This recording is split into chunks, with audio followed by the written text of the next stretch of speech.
వస్తున్నప్పుడు తీసుకొచ్చి ఒక చిరునవ్వుగా మార్చి ముఖంలో పెడితే ఎంత చల్లగా అమృతం కారిపోతున్నట్టు ఎలా ఉంటుందో అటువంటి చిరునవ్వు నవ్వాడు ఆయన్ని చూసి. ఆయన లోకంలో మిగిలినటువంటి రూపాలన్నీ వేరు, ఒక్క రామచంద్రమూర్తికి మాత్రం విజయ శబ్దాన్ని కలుపుతారు. విజయకృష్ణ అని కృష్ణుడికి విజయకృష్ణ అంటూ ఉండదు, కానీ వీరరాఘవ విజయరాఘవ అంటారు రాముణ్ణి. వీరరాఘవ విజయరాఘవ శబ్దంతో పాటు కోదండరామ, ఎప్పుడూ కోదండాన్ని చేత్తో పట్టుకుని ఉంటాడు. అందుకని వల్లీయుత తమాల వసుతీజము ఓలి, భూమిలోంచి పుట్టినటువంటి తమాల వృక్షం నల్లగా ఉంటుంది. అలాంటి వసుమతీజము భంగి, నల్లగా ఉన్న తమాల వృక్షాన్ని వల్లీయుత, ఒక తీగ చుట్టుకుంటే ఎలా ఉంటుందో, అది భుజాల మీద చుట్టుకుని కనపడితే ఎలా ఉంటుందో, అలా బలువిల్లు మూపున బరగువా అని ఒక పెద్ద ధనస్సు ఒకటి ఆయన భుజం మీద కనపడింది ఇలా పట్టుకుని. ఓ ధనస్సు కనపడిందంటే రామచంద్రమూర్తిరా అనుకుని పొంగిపోయారు ఆయన. ఒక్కసారి ఇలా తలపైకి చూశారు. నేను ఇవాళ యథార్థంగానండి నాకు ఇచ్చిన విడిదిలో ఆ గవాక్షంలోకి వచ్చి, ఇంగ్లీష్లో అయితే బాల్కనీలో నిలబడి ఎదురుగుండా నల్ల మబ్బుని ఆ పైనుంచి వస్తున్న వెలుతురిని చూసి ఏమాశ్చర్యం రా, భాగవతం మొదలు పెట్టే రోజున పోతన గారికి దర్శనం ఎలా అయిందో అలా కనపడుతోంది ఆకాశం అనుకున్నాను. కాసేపు అక్కడ కుర్చీలో కూర్చుని ఈ పద్యాన్ని చదువుకుంటూ మురిసిపోయాను కూడా. మీరు నమ్మండి నమ్మపోండి, ఇప్పుడు నేను చెప్పేటప్పుడు కూడా నాకు గబగబా రావట్లేదు ఆ పద్యం. ఎందుకనంటే నాకు ఇప్పటికీ నేను చూసిన ఆకాశమే నాకు మనసులో కనపడుతోంది. ఆయన అంటారు, నీల నగాగ్ర సన్నిహిత భానుబింబము ఓలి, ఒక నల్లటి కొండ అలా తెత్తున నిలబడితే దాని మీద సూర్యుడు ప్రకాశిస్తున్నాడు అనుకోండి. ఇప్పుడు ఆ కొండ పెట్టుకున్నటువంటి కిరీటంలో ఉంటాడు సూర్యుడు. అలా మణికిరీటము తల దాల్చువా అని బ్రహ్మాండమైనటువంటి బంగారు కిరీటాన్ని తల మీద పెట్టుకున్నటువంటి రామచంద్రమూర్తి ఎదురుగుండా కనబడి, ఆయన ఆ కనబడడం కూడా ప్రసన్నమైనటువంటి చూపులు ఈయన వంక చూస్తూ, వెడద ఉరదంబువా అని విశాలమైనటువంటి వక్షస్థలం ఉన్నటువంటి వాడు, విమల భద్రమూర్తి అయినవా అని అందరికీ భద్రాన్ని ప్రసాదించేటటువంటి క్షేమాన్ని ఇచ్చేటటువంటి రామచంద్రమూర్తి నా కన్నుగవకు. ఆయన కూడా ఎవరు, రాజముఖ్యుడొకడు అన్నారు పోతన గారు. రాజులలో ముఖ్యుడు, పరిపాలన చేశాడు. రాజారాముడన్న శబ్దం రాముడికి అన్వయం, రాజాకృష్ణుడనం. భాగవతం ఆయన గురించే చెప్తున్నా, ఆయన నన్ను మన్నించుగాక. అన్నీ ఆయనేగా. వేదోద్ధారణ మందరాభరణ పృథ్వీధర్మ నిర్మాణ ప్రహ్లాదత్రాణ బలిప్రతారణ నృపాహంకార నిర్వాపన వైదేహీరమణ ధనంజయ జయ వ్యాపార పారీణ క్షోణీ దివ్యత్కరుణ తమోహరణ తండ్రి వెంకటేశ ప్రభో, అన్ని అవతారాలు ఆయనవి. కాబట్టి ఆ ఎదురుగుండా నిలబడినటువంటి వాడు రాజముఖ్యుడొకడు, రాజులలో ముఖ్యుడైనటువంటి వాడు. ఎందువల్ల ముఖ్యం అంటే ఆయన చేసిన పరిపాలన ఏదో అదే ఇప్పటికీ ఆదర్శం. చాలా గొప్ప పరిపాలన చేశాడంటే రామరాజ్యం అండి అంటారు. అందుకని రాజులలో ముఖ్యుడు, ఆదర్శమైన వాడు, రాజముఖ్యుడొకడు నా కన్నుగవకు ఎదుర కనబడియే, నా రెండు కళ్ళకి ఎదురుగుండా కనపడ్డాడు అన్నారు. నేను చూశాను అనలేదు, నా కన్నుగవకు ఎదుర కనబడియే, కనపడ్డాడు. ఆయనే నాకు కనపడ్డాడు, నన్ను అనుగ్రహించాడు. కనపడి నది ఒడ్డున కూర్చున్న పోతన గారిని చూసి, పోతన భాగవతాన్ని ఆంధ్రీకరించు, నేను ఇస్తున్నాను శక్తి, ఆంధ్రీకరించి ఆ భాగవతాన్ని నాకు అంకితం చెయ్యి అని అనుజ్ఞనిచ్చారు. ఆయన్ని స్తుతి చేసి నమస్కరించినటువంటి పోతన గారు తిరిగి తన గ్రామానికి ఏకశిలానగరం చేరుకున్నారు.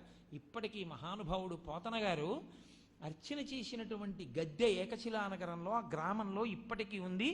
బమ్మెల వారి ఇంటి పేరు మీద పోతన గారి వంశం వారు ఇప్పటికీ ఉన్నారు అని నేను పోతన గారి చరిత్రలో చదివా.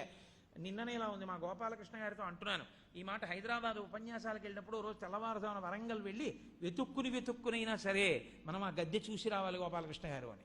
కాబట్టి మహానుభావుడు అప్పుడు బయలుదేరి మళ్ళీ ఏకశిలా నగరానికి వచ్చి అక్కడ భాగవతాన్ని ఆంధ్రీకరించడం ప్రారంభించారు. అందుకే అంటారు పలికెడిది భాగవతమట, పలికించు విభుండు రామభద్రుండట, నే పలికిన భవహరమగునట, పలికెద వేరుండుగాధ పలుకగనేలా. పలికెడిది భాగవతమట, నేను చెప్తున్నది భాగవతం. నేనా చెప్తున్నది? నేను చెప్పేదైతే చెప్పలేను. ఎవరు పలికిస్తున్నారు? పలికించడివాడు రామభద్రుండట. 42 రోజులు రామాయణం చెప్పెడితే ఏడాది తర్వాత అనుగ్రహించి భాగవతం కూడా చెప్పుకో అన్నాడు. కాబట్టి పలికెడిది భాగవతమట, పలికించు విభుండు రామభద్రుండట. పలికిస్తున్నవాడు రామభద్రుడు. మరి నాతోనే పలికించడం ఎందుకు? నే పలికిన భవహరమగునట. ఇక నేను మళ్ళీ పుట్టవలసిన అవసరం లేకుండా నా పాపాలు తీసేస్తాడు. శ్రీకైవల్య పదంబు చేరుటకునై చింతించదన్. కైవల్యం అన్నమాట అద్వైత సంప్రదాయంలోది.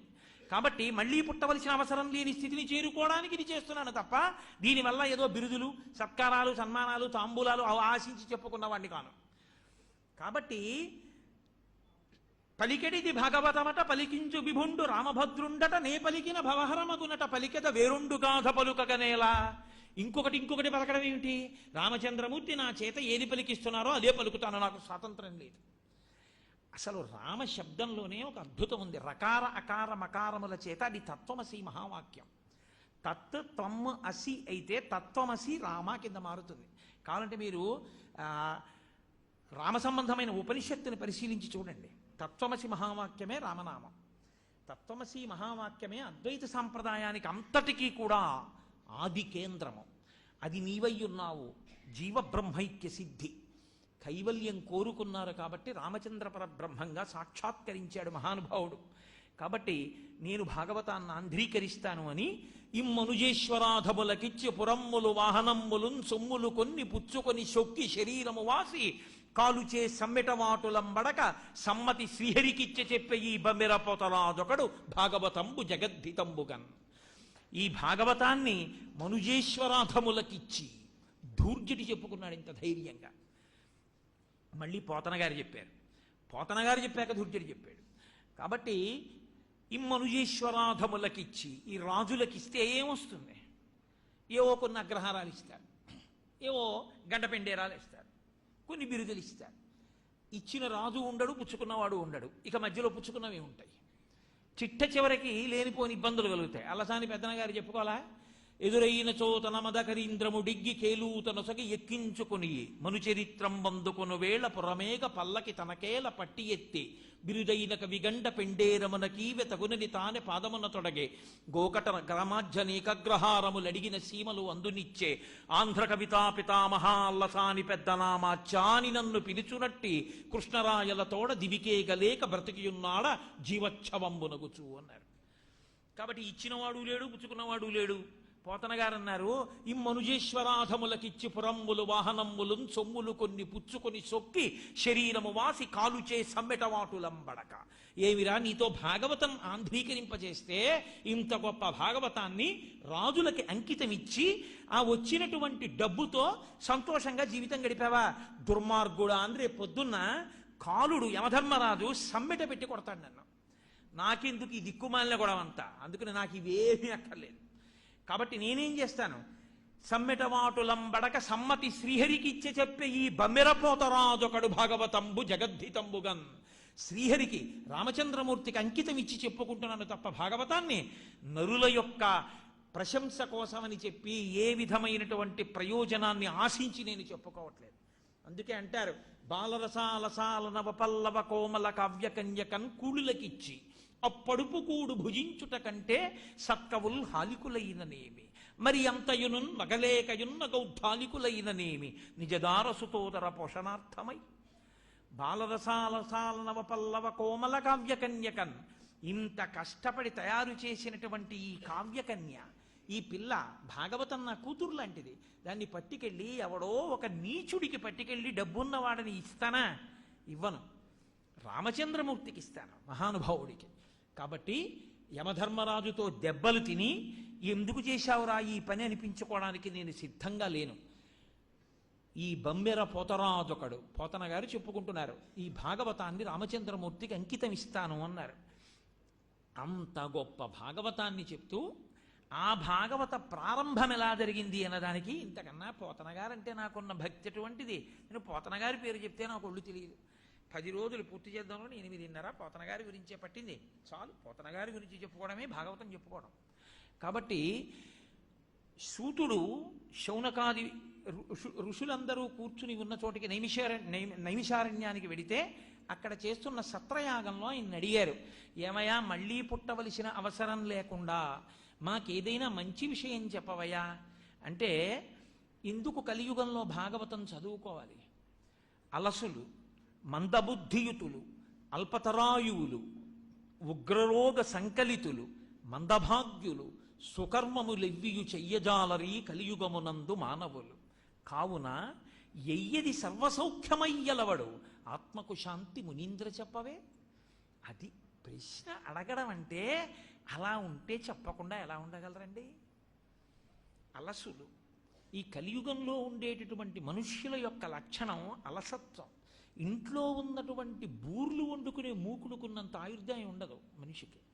ఇంట్లో ఉన్న బూర్ల మూకుడు తాతగారి తద్దినానికి గారెలుండింది, తండ్రి గారి తద్దినానికి గారెలుండింది, ఈయన తద్దినానికి గారెలు వండుతుంది, కొడుకు పెడతాడు. ఆ తర్వాత మాట నేను అనకూడదు.